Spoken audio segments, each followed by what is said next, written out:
Hola amigos, ¿qué tal? Sean ustedes bienvenidos a la entrevista. El cambio climático se ha convertido en una situación de emergencia para muchos países del mundo. En unos días más se va a llevar a cabo en Glasgow, en Escocia, una reunión cumbre global en la que se presentarán metas de los distintos países del mundo para reducir sus emisiones de contaminantes. ¿Cuál es la situación de México? ¿Cuál es la posición? ¿Estamos avanzando? ¿Nos estamos quedando atrás? Yo quiero agradecer la presencia en este programa de Jorge Villarreal. Él es miembro fundador de Iniciativa Climática de México, donde actualmente es director de política climática. Jorge, gracias por tomar esta videollamada y cuéntanos, ¿cómo ves la posición de México? ¿Podremos ser un ejemplo para el mundo, como tantas veces ha presumido el presidente Andrés Manuel López Obrador? No en términos de la política actual en materia de climático, Sergio.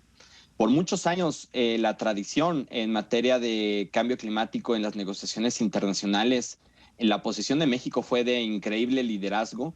Nosotros, a través de la cumbre que se realizó de cambio climático aquí en Cancún en el 2010, fue clave para encarrilar nuevamente las negociaciones después de un gran fracaso en Copenhague en el 2009.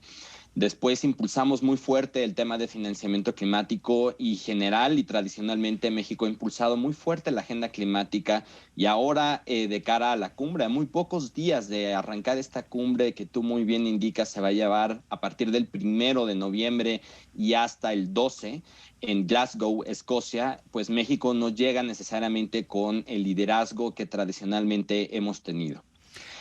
¿Cuáles son los Resaltar nada problemas? más, Sergio, sí. ¿Cuáles son los problemas que ha Bueno, hecho mal México? México no ha estado, nuestro compromiso en materia de cambio climático no está a la altura de lo que se requiere.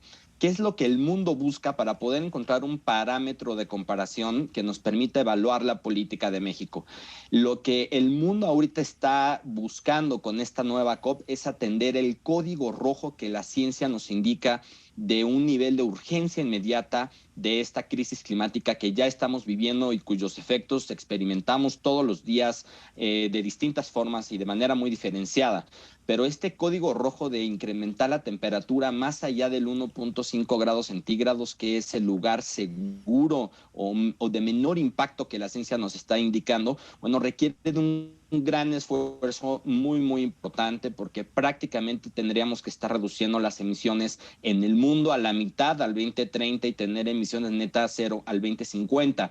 Esto transformará de manera muy importante la economía, las finanzas y la geopolítica global y por lo tanto cambio climático no es solamente una discusión ambiental, es una discusión de mucha profundidad que prácticamente reorganiza la estructura económica, la financiera y por lo tanto también la social, Sergio. Para atender este compromiso se reunirán más de 100 líderes globales, incluyendo el presidente Joe Biden y decenas de jefes de Estado y presidentes y presidentas. México no asistirá a este nivel. Tenemos entendido que va la secretaria María Luisa Albores y, por supuesto, la Cancillería de México. Pero no se ve reflejada, digamos, este nivel de ambición que se requiere para poder estar en línea y de acuerdo también a los compromisos que las principales economías han estado externando y publicando en los últimos meses, en el último año, México no está en estos niveles. Publicamos una contribución, nuestro compromiso de cambio climático hacia este Acuerdo de París, hacia el cumplimiento del Acuerdo de París, lo publicamos en el diciembre del 2020 con nula ambición.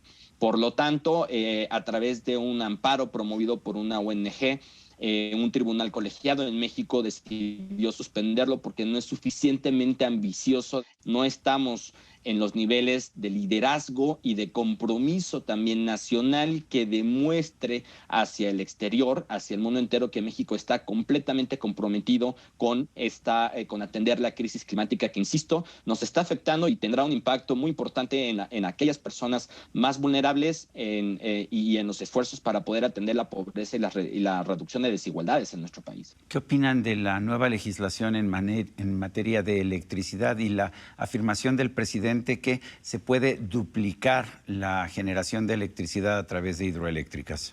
Los datos y los análisis técnicos hasta el momento, por lo menos en los términos en los que está publicada la iniciativa de reforma del presidente, que son términos todavía muy generales y poco específicos.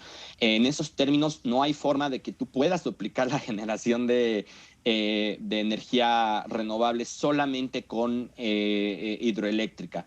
La hidroeléctrica representa, dependiendo de los niveles de los embalses, entre el 11 y el 13% de la generación eléctrica en México.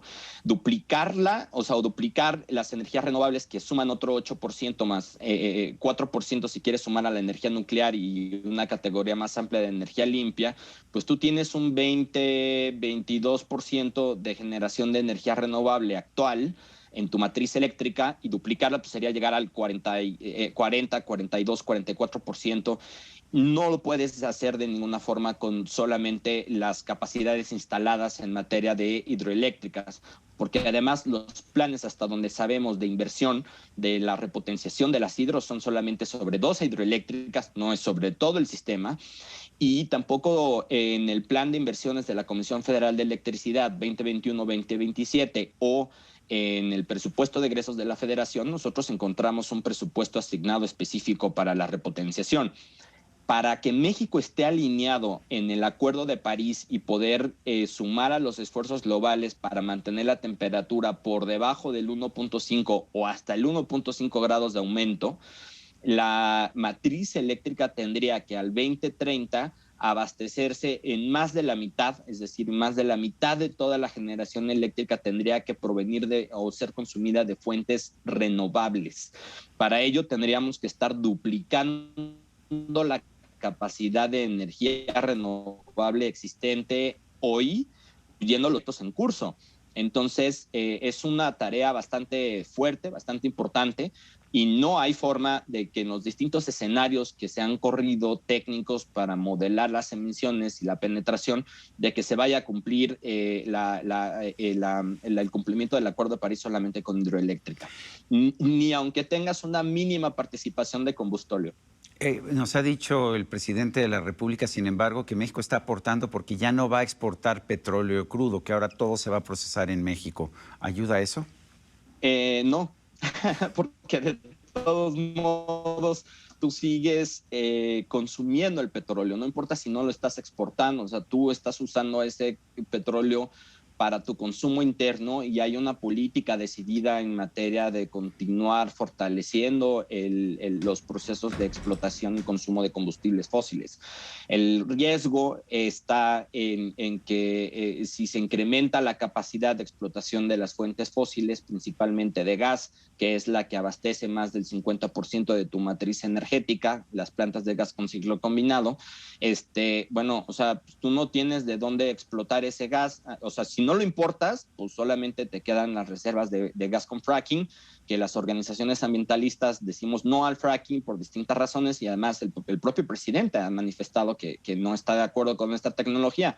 Pero si quieres cortar las importaciones, pues no te quedan como que otras reservas de donde generar.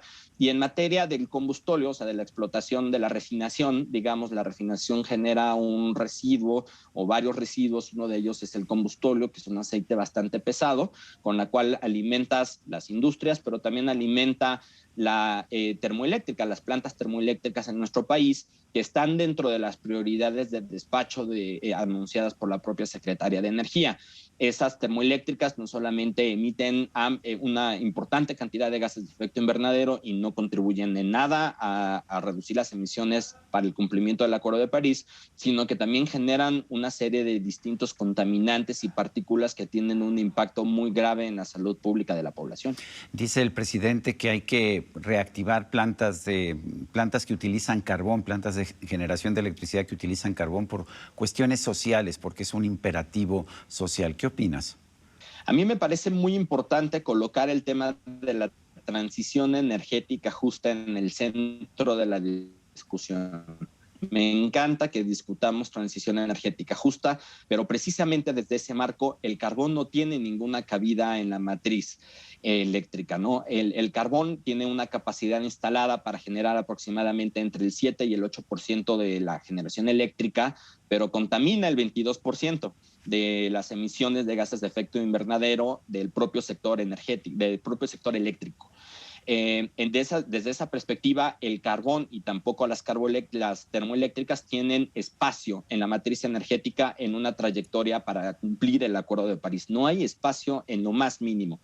Pero desde una perspectiva de transición energética justa, el carbón tiene un impacto muy importante y toda la cadena de valor alrededor del carbón, un impacto en la salud pública, en las poblaciones aledañas, desde los procesos de extracción, también en la generación y en la quema, y por lo tanto la discusión del retiro paulatino y progresivo del carbón y de las plantas carboeléctricas debe de darse en el territorio, debe de darse con las comunidades, debe de haber un proceso de información, un proceso de diálogo, de deliberación con las comunidades en Coahuila, donde están no solamente las plantas carboeléctricas, tú sabes perfectamente que ahí hay dos, pero sino también están los procesos de extracción del mineral, de Miquere específicamente, que son las que alimentan las plantas carboeléctricas. Y esta discusión sobre las alternativas al carbón la debemos de estar dando el día de hoy ya con las comunidades,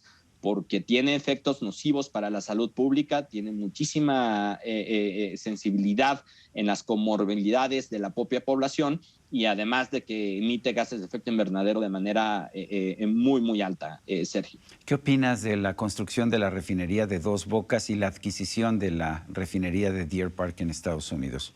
Pues la política de refinación desde una perspectiva climática, Sergio, no abona de ninguna forma y bajo ninguna circunstancia a los esfuerzos que México y el resto de las economías en el mundo están siguiendo o pretenden seguir para poder alinear sus emisiones en el marco de lo requerido por la ciencia. Dejemos un poquito de lado el Acuerdo de París. O sea, lo que la ciencia nos dice que ya es el lugar seguro, estamos a punto de rebasar esos umbrales.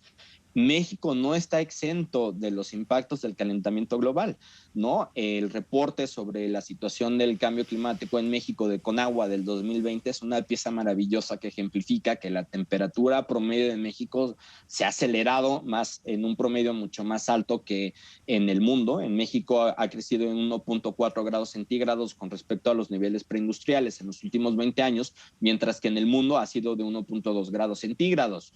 Además de la sequía permanente en gran parte del territorio, los altos niveles de precipitación o el romper el récord en el 2020 de los huracanes en la costa del Atlántico, por ejemplo, son manifestaciones clarísimas del calentamiento global asociadas evidentemente a este fenómeno. Y desde esa perspectiva que sí sufre México, que estamos viviendo, pues las refinerías no ayudan porque solamente promueven el consumo de combustibles fósiles. El sector transporte, que es el principal emisor de gases de efecto invernadero, tiene un potencial bastante importante que además es costo efectivo.